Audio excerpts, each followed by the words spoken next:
Praise the lord. మన ప్రభు అయిన యేసుక్రీస్తు పరిశుద్ధ నామములో అందరికి వందనాలు. ప్రవీణ్ పగడాల గారు మంచి వక్త, క్రైస్తవ బోధకుడు, క్రీస్తుని ప్రకటించడంలో ముందున్నటువంటి వ్యక్తి. సత్యాన్ని సత్యంగాను, అసత్యాన్ని అసత్యంగాను, వాస్తవాలు బోధించడంలో ప్రథముడు. ఎవరికి భయపడినటువంటి వ్యక్తి.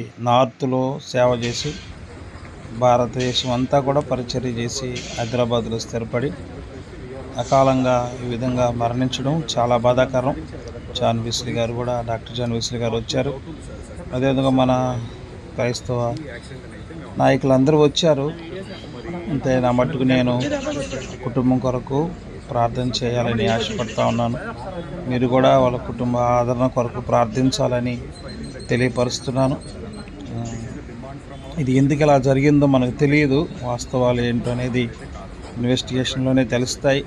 అయితే మనందరం కూడా మన సేవకుల కొరకు ప్రార్థన చేయవలసిన అవసరం ఎంతనే ఉంది.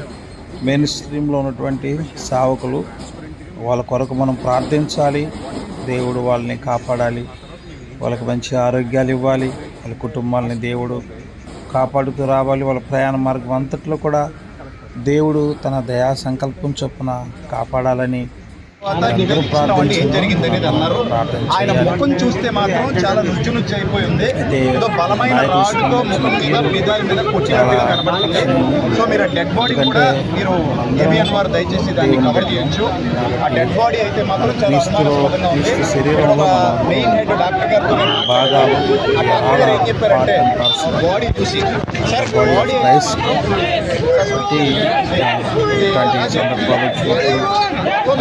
కలిసి మాట్లాడడం అయితే చాలా అనుమానాలు ఉన్నాయి. ఆశీర్వాదకరంగా ఉండాలి.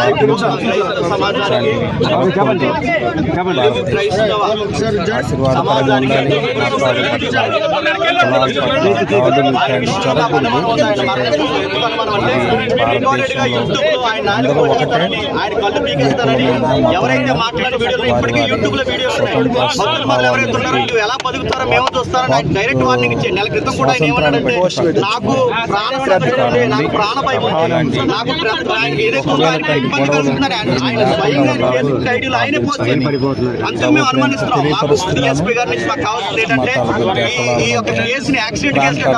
అనుమానితమైన ఎఫ్ఐఆర్ గానీ మాకు ఇవ్వాలి, ఎంక్వైరీ చేయాలి, చేసి ఫోటోస్ మాకు చూపించాలి. మా దగ్గర ఉన్న వీడియోస్ ఎవరెవరైతే ఆయనకు వార్నింగ్ ఇచ్చారో, ఆయన భూమి మీద లేకుండా చేస్తామని ఎవరైతే అన్నారో ఆ వీడియోస్ అన్ని మా దగ్గర ఉన్నాయి. ఆ వీడియోస్ అన్ని మేము డిపార్ట్మెంట్కి ఇస్తున్నాం. ఇది క్రైస్తవ సమాజానికి చాలా పెద్ద గాయం.